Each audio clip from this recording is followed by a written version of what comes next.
As-Sadiq Islamu Digital, ujue Uislamu wako. شراب الحب يعرف بالمذاق وما كل السقات له بساق.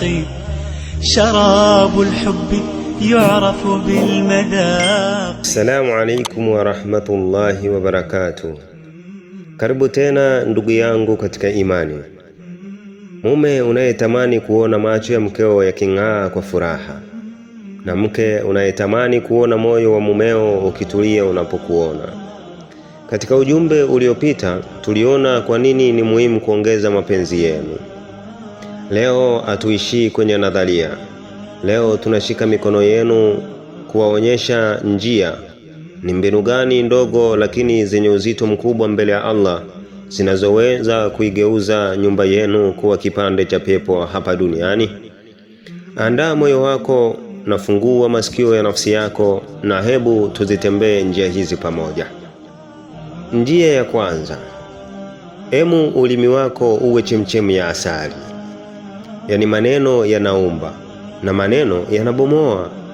Mwenyezi Mungu mtukufu anasema katika suratul Isra aya nambari ya 53, wa qul li'ibadi yaqulu allati hiya ahsan inna ash-shaytana yanzaghu bainahum inna ash-shaytana kana lil-insani aduwwan mubina. Na waambie waja wangu waseme maneno yaliyo mazuri kabisa. Hakika shetani uchochea ugomvi miongoni mwao. Ewe mwanaume, mke wako hajachoka kusikia kuwa yeye ni mrembo. Mwambie hata ikiwezekana kila sekunde.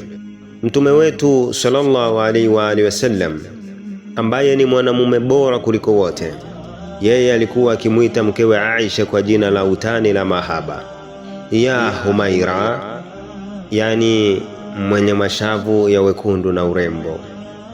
Je, wewe unamuita mkeo jina gani la mahaba tofauti na lile alilopewa na baba na mama yake?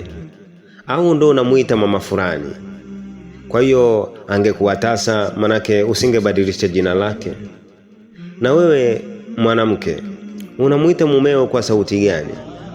Hakikisha unapotamka jina lake, sauti yako inashuka, inalegea na imejaa heshima na huba. Mwite mfalume wangu, mpenzi wangu wa akhira. Maneno mazuri kama haya ni ufunguo wa kwanza wa kuongeza mapenzi. Njia ya pili ni sanaa ya miguso na kushirikiana katika mambo madogo madogo. Ndugu zangu, mapenzi hayahitaji mamilioni ya pesa, yanahitaji mamilioni ya uwepo wenu. Hebu jifunze kutoka kwa mama Aisha radhiallahu ta'ala anha, anapotuhadithia maisha yake na Mtume sallallahu alaihi wa alihi wasallam. Yeye mama yetu alisema, nilikuwa nikinywa maji na huku niko kwenye siku zangu, yani hedhi, kisha namnyoshea Mtume chombo hicho, naye akawa mdomo wake anaweka pale pale nilipoweka mdomo wangu na anakunywa maji. Hii ni sahihi Muslim. Fikiria picha hiyo. Fikiria mtume wa umma mzima anatafuta alama ya mdomo wa mkewe kwenye glasi ili anywe hapo hapo. Sasa tujiulize mimi na wewe, hivi nyinyi mnakula sahani moja au ndo kila mtu na chake? Kaka yangu, mara ya mwisho kumlisha tonge la chakula mke wako kwa mkono wako ni lini? Mtume amesema hata tonge unaloliweka kinywani mwa mkeo ni sadaka na linaongeza mapenzi. Unaporudi nyumbani, mshike mkono, umpe busu la paji la uso mke wako, na umshike bega unapomshukuru. Miguso hii ya halali inayeyusha madhambi na kuwasha moto wa mahaba upya. Wewe hauoni waliokufulu wakapita njia isiyokuwa sahihi bado wana mapenzi makubwa sana wanayoyaonyesha hali ya kuwa wako kwenye njia ya halali? Unashindwaje wewe uliokuwa kwenye njia sahihi? Wale wako kwenye njia mbovu, bimaana kila wanachokifanya ni dhambi. Je, wewe ambaye umepewa mlango ukafunguka kwamba kila utakachokifanya ni halali. Washindwa vipi? Ndugu yangu, njia ya tatu ya kuongeza mapenzi kwenye ndoa yenu ni kusaidiana majukumu na kuwa burudani wakati wa uchovu. Ndoa sio kambi ya kijeshi ambapo mmoja anaamrisha na mwingine anatumikia tu. Mama Aisha aliwahi kuulizwa, Mtume alikuwa akifanya nini anapokuwa nyumbani kwake? Mama akajibu, alikuwa akifanya kazi za nyumbani, akitusaidia sisi kama familia yake, na swala ikifika alikuwa akitoka kwenda kuswali. Hii ni Bukhari. Mtume alikuwa akishona nguo zake mwenyewe. Mtume sometimes alikuwa akifua mwenyewe na kusaidia kazi za jikoni. Lakini wewe hauwezi ukashika hata soksi zako ukazifua, eti utajiona umedhalilika. Ewe mwanamume, unapoona mkeo amechoka na watoto, ingia jikoni, ndiyo msaidie kuosha vyombo au mtengenezee kikombe cha chai.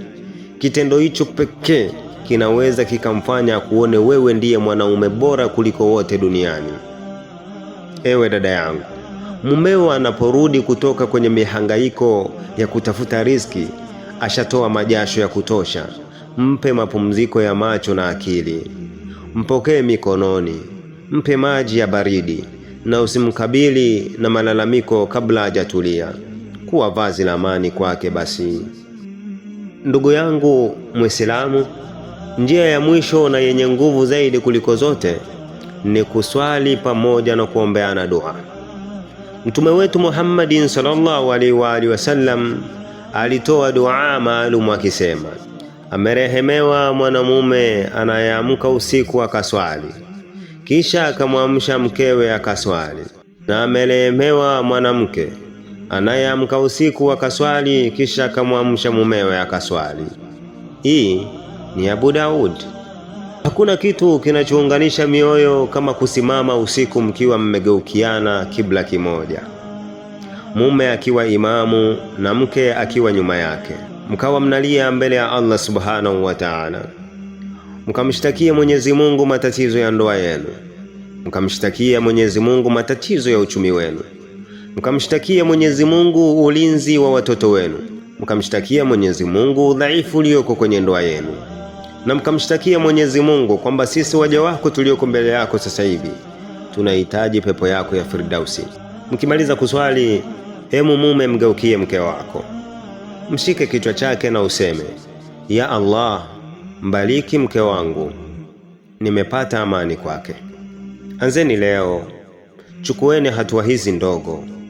Badilisheni majina ya simu kutoka mama nanili au baba fulani na weka mboni ya jicho langu, Qurratu aini. Ndiyo, inawezekana. Anza kidogo kidogo, utazoea. Tunamuomba Allah subhanahu wa ta'ala azifanye nyumba zetu kuwa bustani za kheri, azidishe mahaba yenu na wajalie muwe wenye kutabasam duniani na uko akhera, mkipokelewa kwa pamoja kwenye mlango wa pepo. Amin, amin, amin ya rabbal alamin. Barakallahu lakuma wa baraka alaykuma wa jamaa bainakuma fil khair. Wabillahi tawfiq. Wassalamu alaikum wa rahmatullahi wa barakatuh. Upendo ni uzi mwembamba wa hariri unayounganisha baina ya nyoyo mbili. Wewe ni sawa na kitabu changu kilichosheheni zangu siri. Una hekima zaidi ya malkia wa msisi wa msisiri. Upendo wetu hauna haja ya kuficha kwani